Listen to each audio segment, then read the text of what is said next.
Well, credit the fight of our team. That certainly wasn't a Picasso out there. I don't think anybody would misinterpret that, but there was definitely some good things that we did periodically throughout the game in all three phases. Give them credit; they kept fighting. We got ahead of them, and they just kept coming and kept trying to close the gap there. And I thought our football team kind of hung in there. Hoy went in there after Jimmy got injured and helped us move the football on a couple drives and did his job for the most part. But they're never easy. They're never easy, and we knew we'd get their best fight. We know we have a lot to clean up and a lot to do better, but proud of our team for continuing to battle and fight and put ourselves where we're at now. And now it's going to be about getting better moving forward. A couple things, Josh. Yep.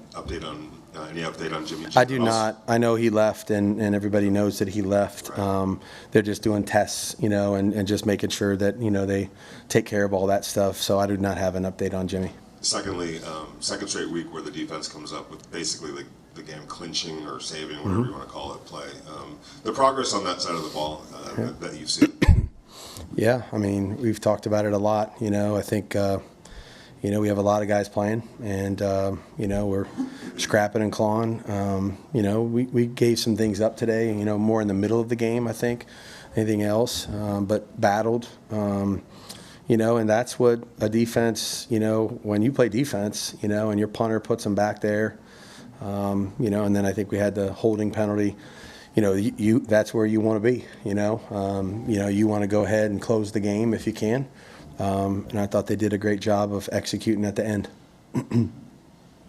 Josh, you guys are 3-3 after this win, and obviously have an opportunity next week to get over 500. How do you kind of view that chance for this team to kind of bounce back after the losing streak early in the season? Yeah, I mean, every week's a different week in our league. Every game's, to me, you can win them all, and you can lose them all if you don't coach and play well enough. And if you coach and play well enough, you're going to be right there competing with most teams. And I thought we had a couple that didn't necessarily go our way as we started the season, but the guys never stopped working the same way. If anything, we've worked harder, we've done more, we've put more time and effort into certain things to try to improve and give ourselves an opportunity to get better and make progress. And obviously there's more progress to be made. We certainly know that we have to be able to score in the red zone more than what we did. We have to be able to do some of those things better, avoid the penalty situation. Kind of bit us at the wrong time in a critical situation, and so we got to do a better job of that. But proud of the fight, and again, it's 3-3. Nobody's qualified for anything at this point in time, and we're 6 games in. Everybody else is too, and we got a long way to go. Josh, 2 quick questions. The first one, you mentioned the red zone. Can you identify what you think the issues are keeping you guys from scoring touchdowns? Yeah, I mean, there's not one thing. I mean, you got to do a lot of things right in there, and and whether, like I said, we had a couple holding penalties that put you in 1st and 20 or 2nd and 20, and that's obviously a difficult situation to be in. We missed some opportunities, and we just have to be able to capitalize, whatever it is, run or pass, play penalty free, and be able to capitalize on the opportunities that we have down there. I mean, there's less space, which means your execution has to be better than it is at the 50-yard line. And right now we're not doing a good enough job. Secondly, Michael Mayer really displayed the player that you thought you were getting. Would you talk about him and his maturation, please? Yeah, he's getting better every week. He works at it, man. He's got a great work ethic, a great attitude and mindset. He wants to be really good at everything, blocking, running with the ball, catching, getting open in the routes, pass protection. And he's just, every week is like another step forward. I think he's gaining confidence in himself. And we needed some players to, when you play a coverage scheme like that really dictates, hey, we're going to double certain people. You got to have the people that aren't getting doubled, make some plays and step up and do some things in the passing game. And I thought we had, Trey had the big one down the middle, and Michael and Hoop, had a few, that were big, I thought, 3rd down plays, and they don't make anything easy on you. And we needed some contributions from those guys. You mentioned some of the frustration of not being able to cash in sometimes in the red zone. And is it more frustrating or encouraging that you are where you are, in spite of the fact that maybe you haven't been able to throw your best punch yet? I'm always going to be a glass half full on our team. You keep battling, scrapping, fighting, and find ways to win when you don't play perfect. I have to look at that as a positive, like I said, it wasn't a Picasso, but you do the things necessary to win. Try to take care of the football as best you can. Try to, play as penalty-free as possible, play decent in the kicking game, win field position, and then make the plays at the end of the game you have to make if the game's a close one. And, look, there's nobody in this room that would love for this to be more of a 20-point victory than, me. I think I'm aging by the week, but it is what it is. We'll take them. Josh, I know last week you mentioned that you don't want the emotion, you just want to keep playing, stick to the process, but still winning breeds confidence. Mm-hmm. And for a coach, when you see now you got your first winning streak, how big can this be from just a confidence standpoint? Yeah, I think winning in general is hard. And so I think when you realize that there's a lot of different ways you can do it, in Denver, we needed to salt the game away on offense, and last week was a different type of a game all in general. And then today, we played a little bit of field position at the end. The defense came up big. So, you have to find new ways to win every week. You're never going to win the same way. And I think the resiliency of our team, the mindset that they have, the demeanor that they come into the building with, that's why you improve. That's why you have a chance in close games.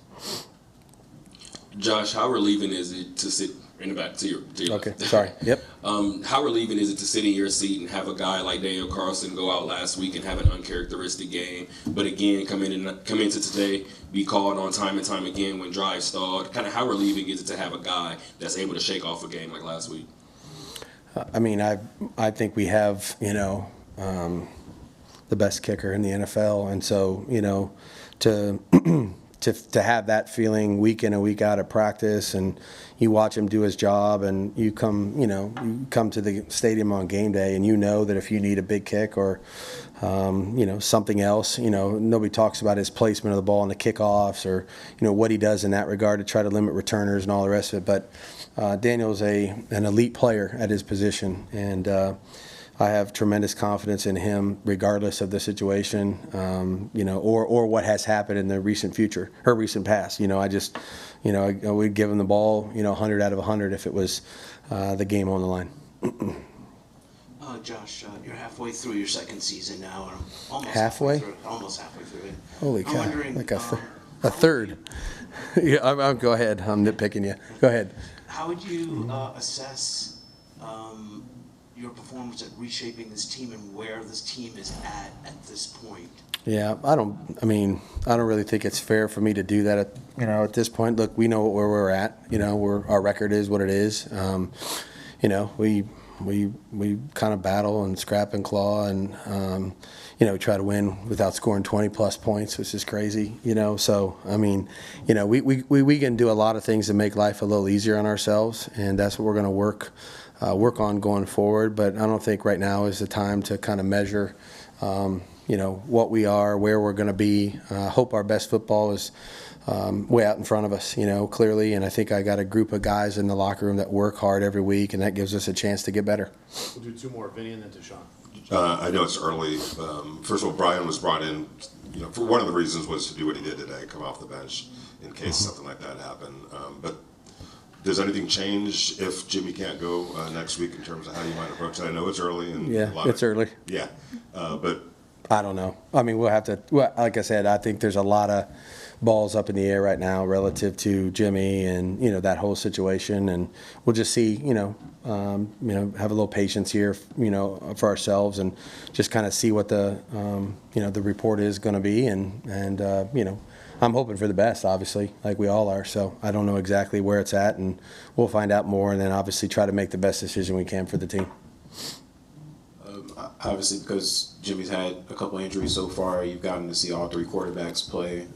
If you do have to make a decision, how helpful is that to kind of be able to evaluate how they perform this season? Yeah, I think that's, in any situation, at any position, I think it would be helpful if you not only saw him in the preseason, but you've actually seen him in live action in a game and in a close game, So Brian, today, and obviously Aiden in LA. So, that's helpful. Certainly, I'm hoping for a healthy quarterback room in general, and thought Jimmy was doing some good things, obviously, before he got twisted or hit there towards the end of the second quarter. So we'll just patiently see kind of what this is going to be, and then we'll make the best decision we can.